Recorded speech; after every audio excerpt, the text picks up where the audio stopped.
Tonic.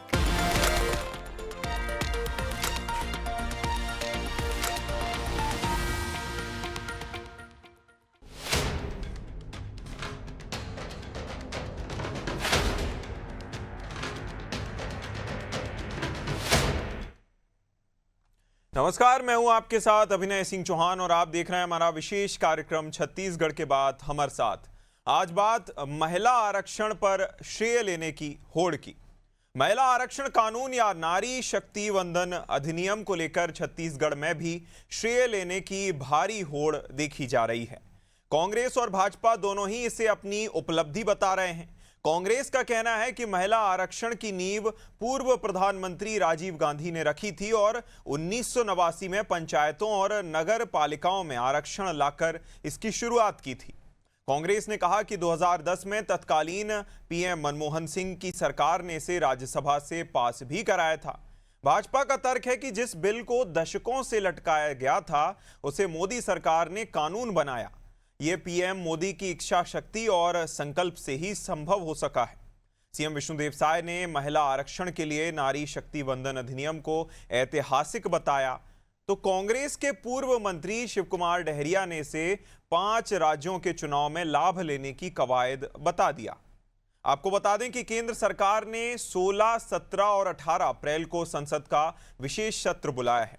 इस सत्र का मुख्य उद्देश्य ये सुनिश्चित करना है कि 2029 के लोकसभा चुनाव से ही महिलाओं को 33% आरक्षण का लाभ मिलना शुरू होना चाहिए।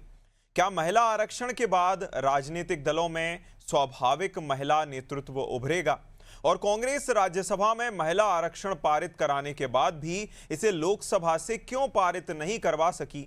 आज इन्हीं सवालों का जवाब तलाशने की कोशिश करेंगे। इससे पहले सुन लेते हैं कुछ प्रतिक्रियाएं। नारी शक्ति वंदन अधिनियम यहाँ पर उसके लिए स्पेशल पार्लियामेंट का सेशन होने वाला है और महिलाओं को 33% आरक्षण मिलेगा। उसका विधेयक पास होगा, इसका बहुत स्वागत करते हैं। छत्तीसगढ़ की जनता की तरफ से, सभी हमारी माता बहनों की तरफ से माननीय प्रधानमंत्री जी का, भारत सरकार का बहुत बहुत धन्यवाद। भारतीय जनता पार्टी की सरकार जो है इस तरह के बरगलाने का ही काम कर रही, चाहे राज्य में हो या केंद्र में। नारी शक्ति वंदन योजना की बात ये करते हैं। विशेष सत्र लोकसभा का बुलाया है इन लोगों ने। हमारी पार्टी की सरकार थी आदरणीय सोनिया जी के समय में, उस समय में हम लोगों ने पहले ही इस विधेयक को पारित किया हुआ है। अब सरकार ये 5 राज्यों में जो चुनाव हो रही है उसमें लाभ लेने के लिए ही ये 33% महिला आरक्षण की बात कर रही है। इस विषय पर हमारे साथ चर्चा करने के लिए खास मेहमान जुड़ गए हैं। पुष्पेंद्र उपाध्याय जी, भाजपा प्रवक्ता, हमारे साथ जुड़ गए हैं। रिंकी पांडे जी, कांग्रेस से हमारे साथ जुड़ गई हैं। और के शर्मा जी, वरिष्ठ पत्रकार, हमारे साथ जुड़ गए हैं। सवालों की शुरुआत रिंकी जी आप ही के साथ करेंगे। देखिए, जब आपकी ओर से ये कहा जाता है कि हमारी सरकार या फिर हमारे पूर्व प्रधानमंत्री के नेतृत्व में इस तरफ पहल की गई थी पंचायत से, और जिसको क्या कहते हैं राज्यसभा तक भी लेकर गए, लेकिन लोअर हाउस में नहीं ला पाए, इसको लेकर सवाल खड़े होते हैं। तो चलिए बता ही दीजिए कि लोअर हाउस में क्यों नहीं ला पाए? अगर राज्यसभा में पारित आप करा सकते थे, लोकसभा में भी करा सकते थे। हमारी सरकार में ही जी से लाया गया। सोनिया गांधी जी और मनमोहन सिंह जी के नेतृत्व में 2010 में इसे लेकर के आया गया और राज्यसभा से इसे पास भी कराया गया। लेकिन उसके बाद आप ये देखेंगे कि बीजेपी सरकार द्वारा इस पे विरोध किया गया। आखिर ऐसी क्या बात थी कि 2014 में भाजपा की सरकार केंद्र में आई और तब से लेकर अभी तक ये लंबित रहा। 9 साल से आखिर क्यों लंबित रहा? हम लोगों ने ही इसे पहले लेकर आया। कांग्रेस पार्टी ने ही महिला आरक्षण पर जोर दिया, महिला नेतृत्व पर जोर दिया। बीजेपी तो आज इसकी बात कर रही है, तो ये 9 साल का गैप क्यों? बिल्कुल रिंकी जी, देखिए सबसे बड़ी बात तो ये भी सवाल खड़े होते हैं। और पुष्पेंद्र जी, आपसे ये मेरा सवाल रहेगा और सबसे पहला सवाल रहेगा कि जब आपकी सरकार इस कानून को लेकर आती है तो पूरी की पूरी कांग्रेस एक तरह से समर्थन में आती है और सर्वसम्मति के आसपास ही आपको इस पर समर्थन मिलता है और सर्वसम्मति के आसपास ये जो है पूरा पास होता है। जब कांग्रेस की तरफ से बिल्कुल लाया जा रहा था तो क्या दिक्कत थी? क्या कुछ गलत लिखा हुआ था? अगर गलत था तो चर्चा करनी चाहिए थी। पूर्णतः विरोध कर देना इसको कहां तक ठीक है? अनादि टीवी के समस्त दर्शकों को मेरा नमस्कार। जय श्याम जी। अभिनव जी को, रिंकी पांडे जी, वरिष्ठ पत्रकार के शर्मा जी, सभी को मेरा नमस्कार। यत् नारेस्तु पूज्यन्ते रमन्त्रे तत्र देवता, अर्थात जहां नारियों की पूजा होती है वहां देवता निवास करते हैं।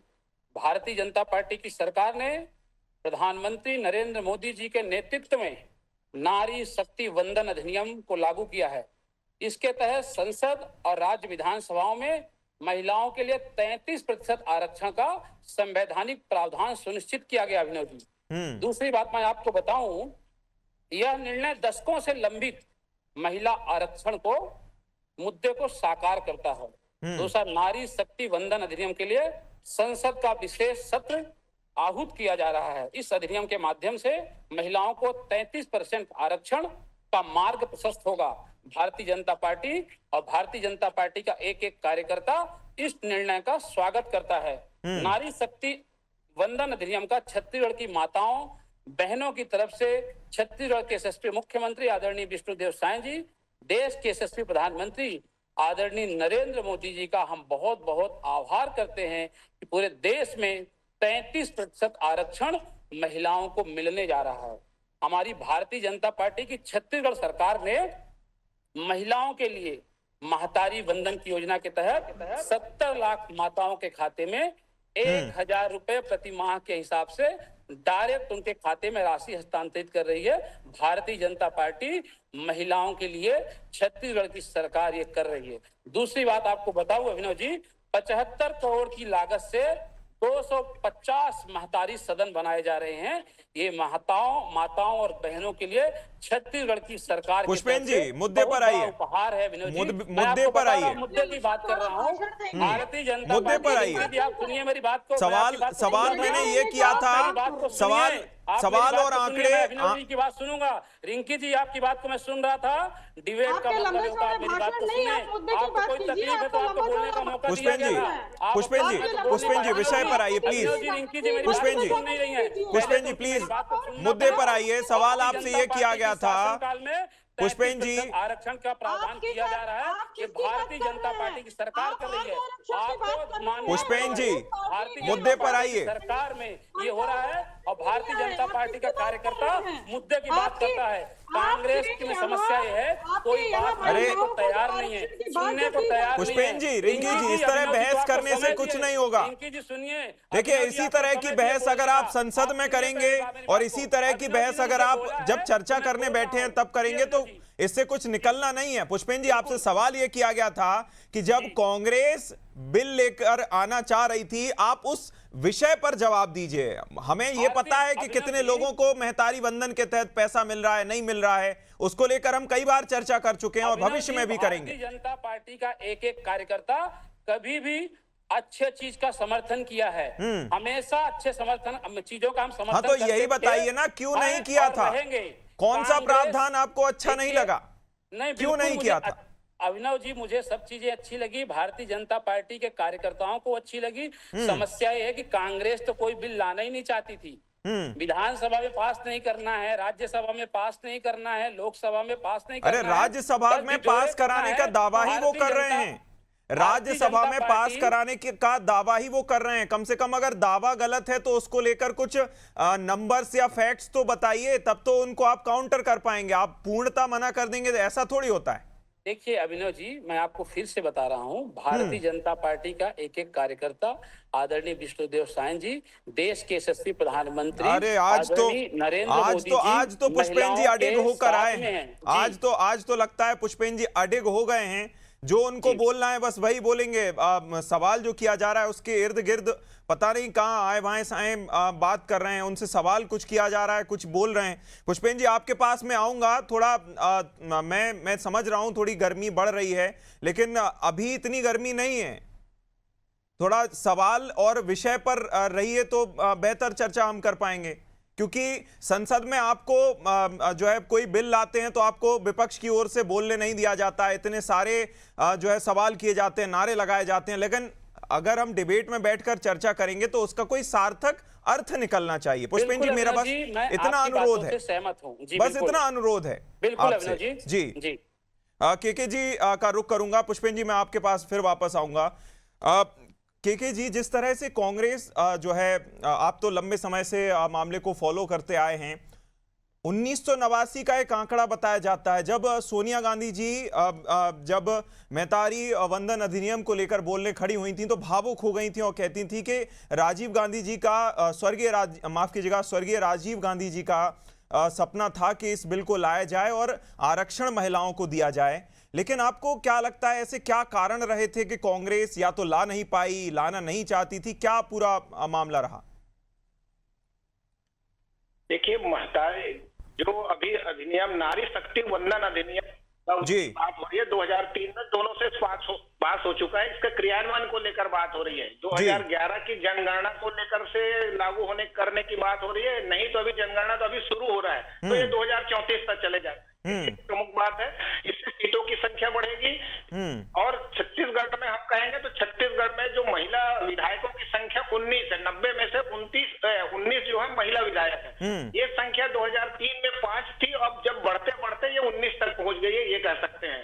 इसी तरह से लोकसभा में सीटों की संख्या भी बढ़ जाएगी। उसके साथ ही साथ जो 74 महिलाएं अभी है वहां पे, 74 महिलाएं लोकसभा में और 41 महिलाएं राज्यसभा में, ये संख्या 33% के हिसाब से बढ़ जाएगी।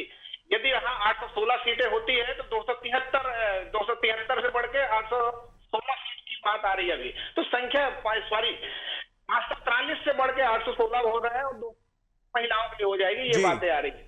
अब कहने का तात्पर्य ये है कि आप जो पुराने समय में जाएंगे तो लगातार 1978 में भी बात आई थी, 1988 में एक बात आती है, प्री एक्टिव माना जाता है। महत्वपूर्ण बात है कि जब गठबंधन की सरकार होती है वहां दिक्कत होता है। अब 1998 में देखिए तो आरजेडी की कहीं दिक्कत आती है।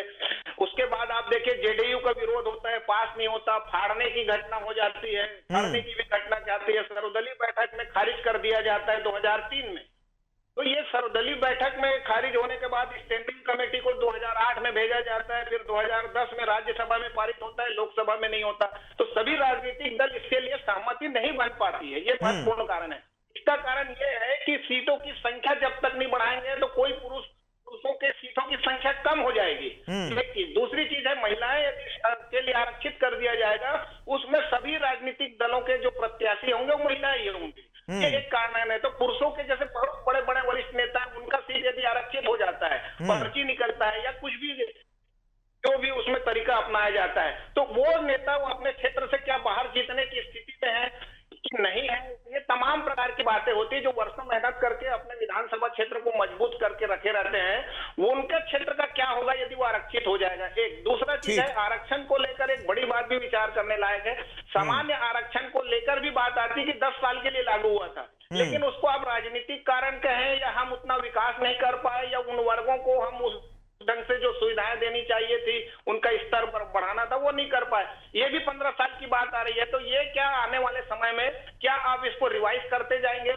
एक दूसरी चीज, महिलाओं को 33% तो मिलेगा, इसके अतिरिक्त अन्य पुरुषों के सीट पर भी वो लड़ पाएंगे, उस पर कोई रोक नहीं होगा। इसलिए महिलाओं की संख्या बढ़ जाएगी। जैसे पंचायतों में अभी नगरीय निकाय में 50% की संख्या है, लेकिन 50% पंचायतों में भी है, नगरीय निकाय में भी है, तो पार्षद पति की बात आती है, पंच पति की बात आती है, सरपंच पति की बात आती है। तो महिलाओं को खुद होके आगे आना पड़ेगा इस चुनाव लड़के माध्यम से। ठीक है जी, इस बीच सवाल ये भी आता है, देखिए आपने कहा कि जब भी गठबंधन की सरकार रही है तब बहुत ही अड़चन सामने आई है इस तरह के मामलों में।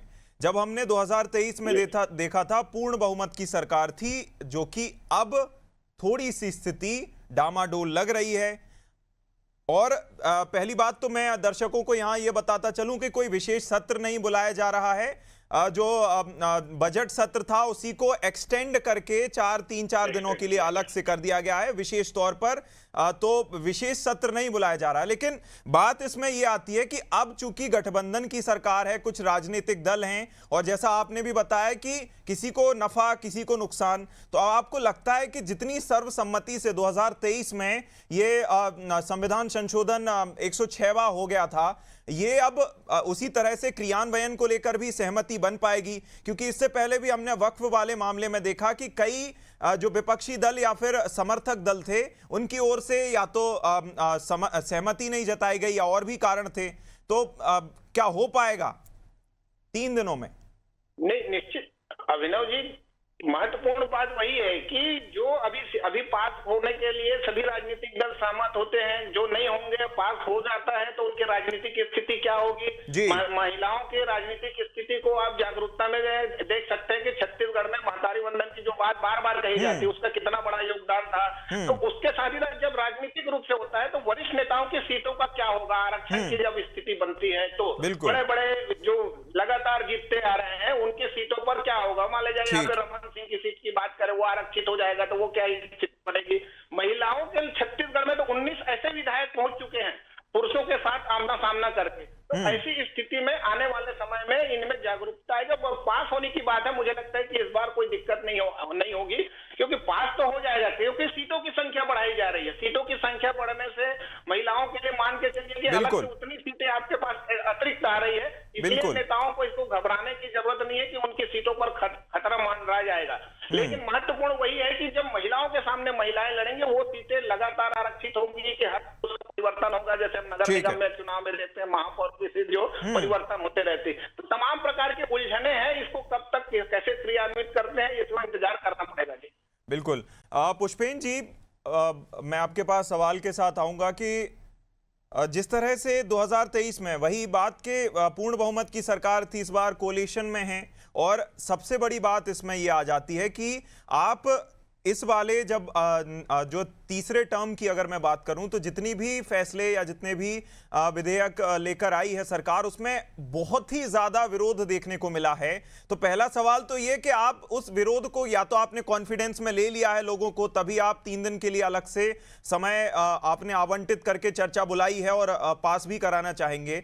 और दूसरी बात ये कि अगर कोई अड़चन सामने आती है तो क्या वक्फ जैसा कोई फैसला लिया जाएगा या और कोई आपके पास पैंतरा होगा? देखिए अभिनव जी, भारतीय जनता पार्टी की सरकार और एक एक कार्यकर्ता कोई भी अच्छी चीज होती है उसको करने के लिए अड़िग है। चाहे महिला आरक्षण की बात करें, अपन राम मंदिर की बात करें, धारा 370 की बात करें, जितने भी अभी भारत में ऐतिहासिक फैसले हुए हैं अभिनव जी, मैं आपके लोकप्रिय चैनल के माध्यम से बताना चाहता हूं, वो भारतीय जनता पार्टी के शासनकाल में हुआ है, आदरणीय नरेंद्र मोदी जी के मार्गदर्शन में हुआ है। अगर मान लीजिए अगर महिलाओं की बात करें, महिलाओं के हित में अगर बात हो रही है, आरक्षण में बढ़ोतरी हो रही है, तो इसमें समस्या कहाँ है, तकलीफ कहाँ है? जैसे वरिष्ठ पत्रकार के शर्मा जी बता रहे थे कि महिलाओं का स्वाभाविक रूप से कहीं ना कहीं विकास होगा।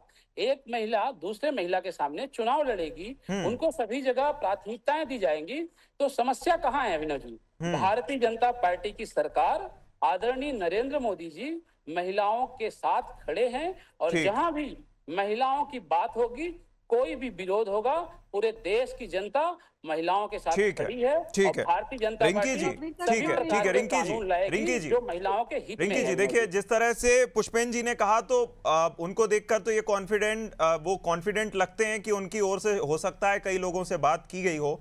लेकिन दूसरी तरफ अगर कांग्रेस की बात करें, पिछली बार कांग्रेस ने खुलकर समर्थन किया था और जो है सोनिया गांधी जी का तो जो भाषण है वो तो सबके संज्ञान में है ही कि उन्होंने जो कुछ भी कहा था। लेकिन इस बार पेंच ये फंस जाता है क्योंकि साउथ के कुछ राज्यों में चुनाव है और कुछ जो है आपके समर्थक दल ऐसे हैं जो कि परिसीमन का जो आपका आंकड़ा रखा गया है, मान लीजिए 50% सीटें बढ़ाने का एक फॉर्मूला दिया गया है, उसका विरोध करते हैं। तो कांग्रेस का इसमें क्या जो है टेक रहने वाला है?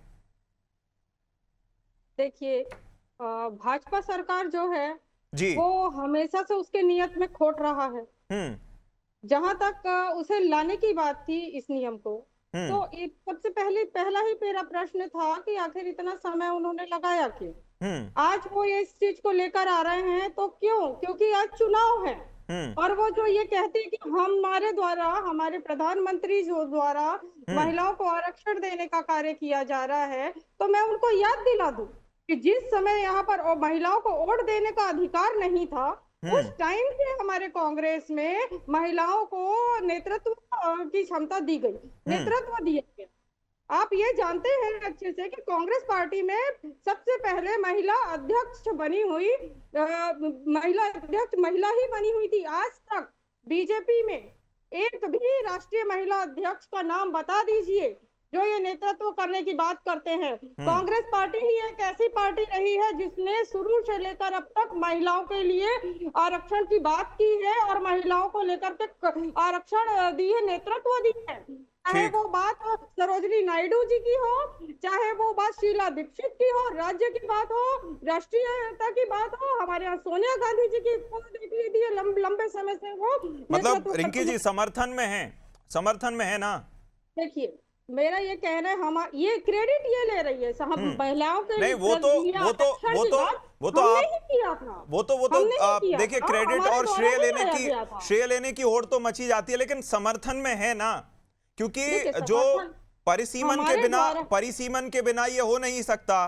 परिसीमन जब होगा जब 50% जो फॉर्मूला रखा गया है कि सीटें हर राज्य में बढ़ाएंगे, तो आपके समर्थक दल हैं उनकी ओर से अगर विरोध का सामना करना पड़ेगा, कांग्रेस समर्थन में खड़ी दिखेगी, तो क्या धर्म संकट नहीं हो जाएगा आपके लिए? देखिए ये तो चर्चा के बाद ही पता चलेगा कि क्या बात होती है जी, ये अभी से कैसे तय होगा। दूसरी बात मैं एक चीज कहना चाहूंगी, सही बात कि है। इन्होंने जो ये लेकर अभी आया है, इसमें एक चीज मैं जानना चाहती हूँ कि ओबीसी महिलाओं को अलग क्यों रखा गया है इसमें? क्या उसके लिए कोई प्रावधान नहीं है? कोई सामाजिक न्याय मतलब अधूरा लगता है इसमें। आपने ओबीसी महिलाओं को जो अलग रखा है, इस बारे में अगर जी थोड़ा क्लियर करेंगे तो ठीक रहेगा। बिल्कुल, और इसीलिए ये क्लैरिटी लाने के लिए ये 3 दिन का सत्र बुलाया गया है। अंतिम सवाल के जी आपसे, देखिए हमने बातचीत करी और ये भी जानने की कोशिश करी कि जो 50% का परिसीमन का एक फॉर्मूला है, ये कितना अच्छा है बुरा है, वो तो चर्चा में ही निकलकर सामने आएगा। लेकिन क्या आपको लगता है ऐसे समय में, जब चुनाव का समय साउथ के राज्यों में चल रहा है, ऐसे समय में 50% का फॉर्मूला, चूंकि डिलिमिटेशन के लिए परिसीमन कमीशन को भी अनुमति देनी होगी, तो क्या ये सब इतने कम समय में संभव है? के जी निश्चित रूप से समय कम है। यदि आज के जनगणना के हिसाब से करते तो 2034 के चुनाव में ये सभी प्रक्रियाएं हो जाती जी। लेकिन चूंकि अभी सत्र लाया जा रहा है, परिसीमन भी होना है, सीटों की संख्या बढ़ाया जाना है, फिर महिला आरक्षण को लेकर कितनी कौन सी सीटें होंगी, तमाम प्रक्रिया में आना है। तो 2011 जनगणना को आधार बनाया जा रहा है। तो सब मिला के राजनीतिक दल महत्वपूर्ण है कि चर्चा को लेकर, जब शासन चाहे तो 3 साल में कर सकते हैं। क्या हमको 2028 में छत्तीसगढ़ में बढ़ी हुई सीटें मिलेंगी क्या? ये भी एक सवाल है। 120 सीटें हो जाएंगी क्या छत्तीसगढ़ में 90 से बढ़कर? क्या लोकसभा से ही शुरू होगा क्या?